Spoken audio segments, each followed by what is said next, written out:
Hi guys, welcome back to my channel and welcome to another episode of the Be Different series. In this episode, we will be talking about braving the unknown.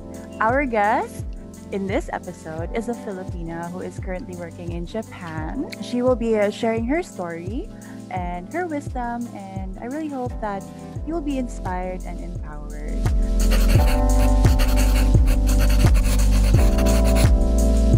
She's a full-time software engineer in Beckman, Coulter, Japan, writer in www.danamarieperez.com. She has a blog, CEO and founder of Sustainability Hero, founder of Open Letter for the Environment, Secretary General of Amnesty International Nagoya Multicultural Provisional Group, and co-founder and overall project manager of Project Batang Hilongosnon. Let's all welcome Marie Perez. Yes. Hello, everyone.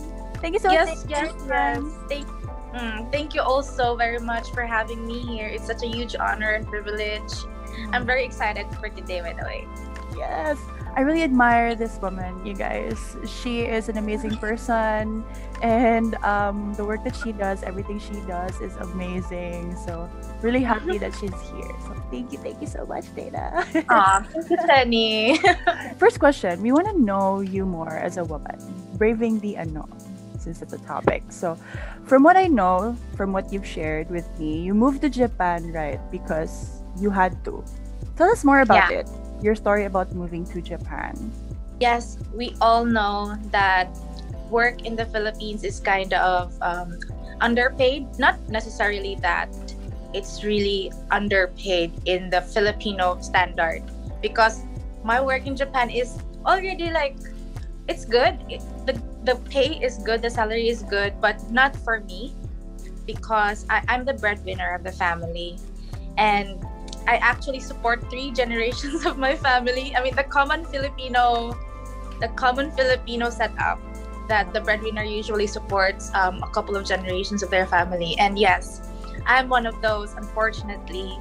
So when I worked in Cebu, I've had a good job, actually. I've had a good pay, but it's just not enough for my family. So yes, I needed to find a way to have a bigger income. And so I decided to really brave the unknown in Japan. And yeah, that's how I arrived here. I'm just very much privileged that I'm one of those people who were able to find an opportunity abroad, because not everyone has that. And I'm just very happy that I was able to come here and live here with a huge opportunity behind me. And I'm very thankful and I'm grateful of that every day. A situation like that, you move to another country for the family, and then you have to set aside your passion and your dreams. But in your case, it's different. So we'll know more about that later. Go to the second question. So tell us about your advocacy. Yeah, I'm very passionate with a lot of things. But first, that would be, I have 4 advocacies right now, actually. So like first would be education. Definitely that springs from, I'm a product of scholarships, definitely. I finished college because I was a scholar of Vicente V. Bello Scholarship Program. Shout out to Natasha, my favorite company, because they really made me.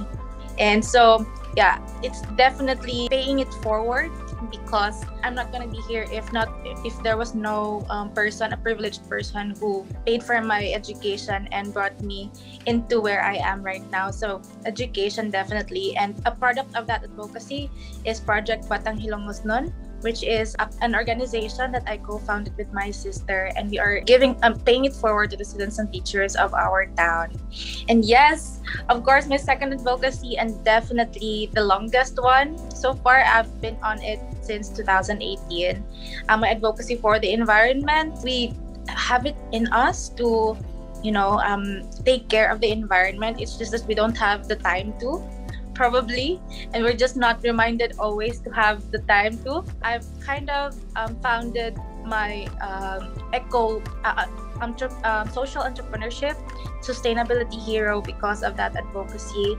And of course, my environmental activism page, which is the open letters for the environment. It's really geared towards realizing that if we don't take care of the environment right now, we will not have a future. And I'm not going to dig deeper into that, but this might be our last century if we don't, change right now. So I'm really passionate about giving, not just taking care of the environment, but also giving the future generations the future that they deserve. And a third advocacy is human rights. As a graduate of the University of the Philippines, we both know that we really prize and we really are very strong in our principles when it comes to speaking out for the marginalized, for those people who cannot speak out, those people who are oppressed. And so I am a member of Amnesty International in Japan. I think I've read a book written by Malala. It's entitled Are Displaced.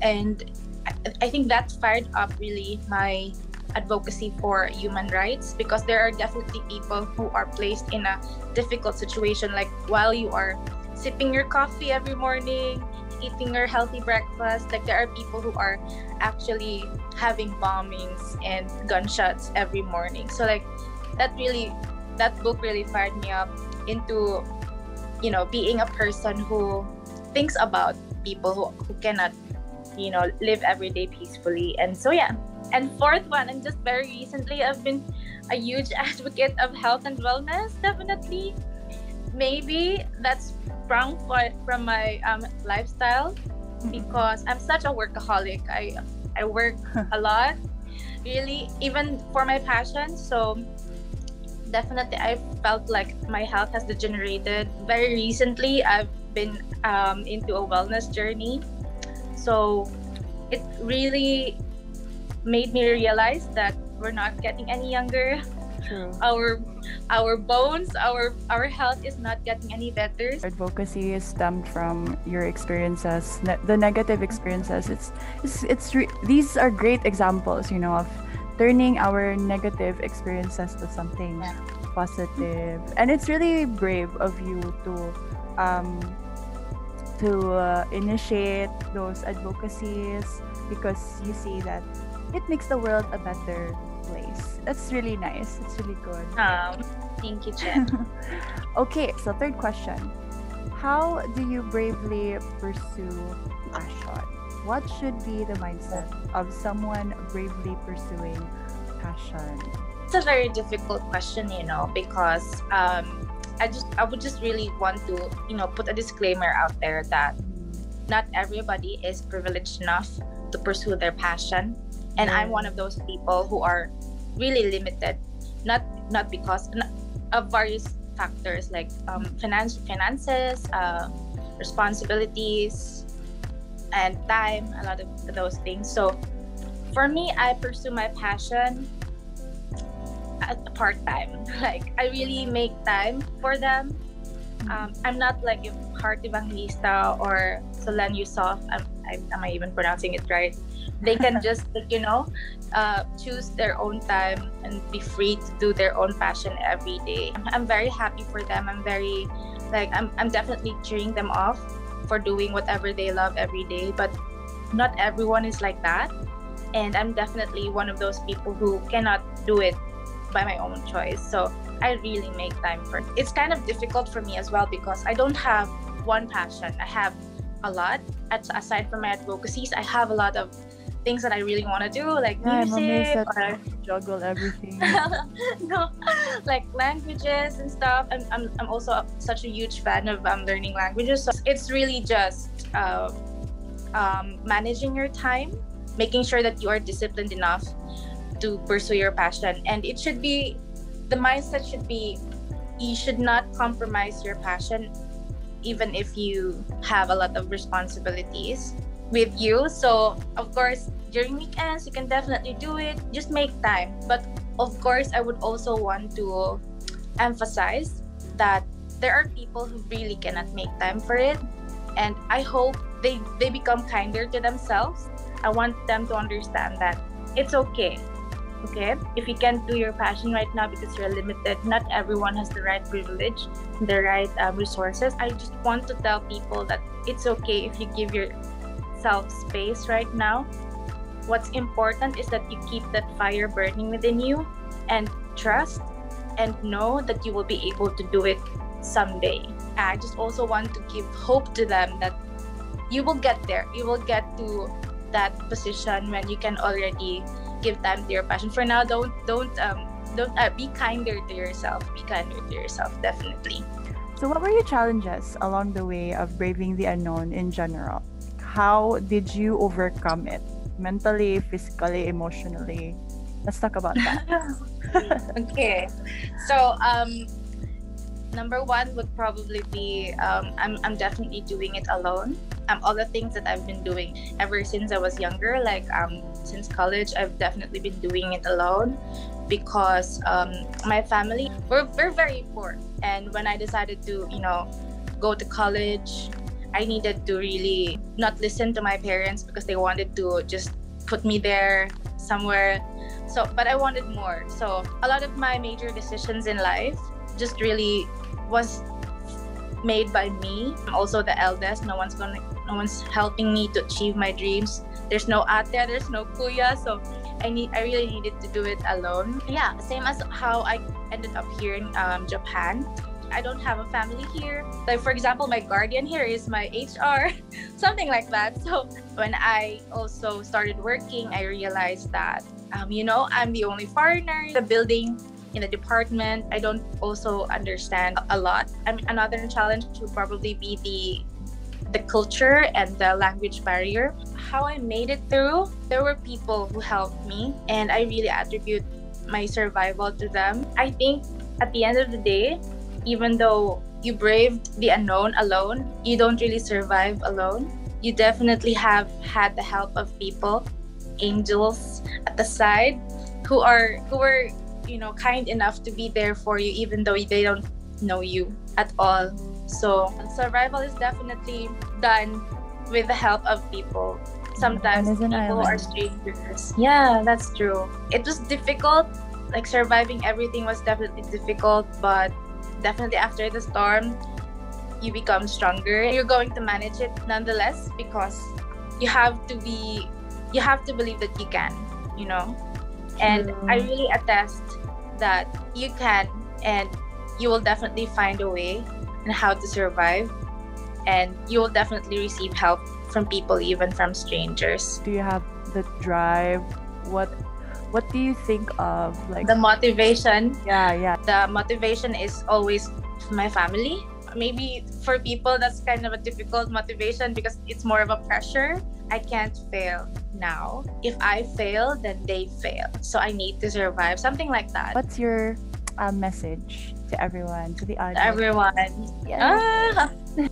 For people, this interview is entitled "Braving the Unknown" because it definitely was the story of my life. I braved a lot of unknowns in my life, from college to work to Japan. So I would just definitely want to emphasize that you don't have to know everything now.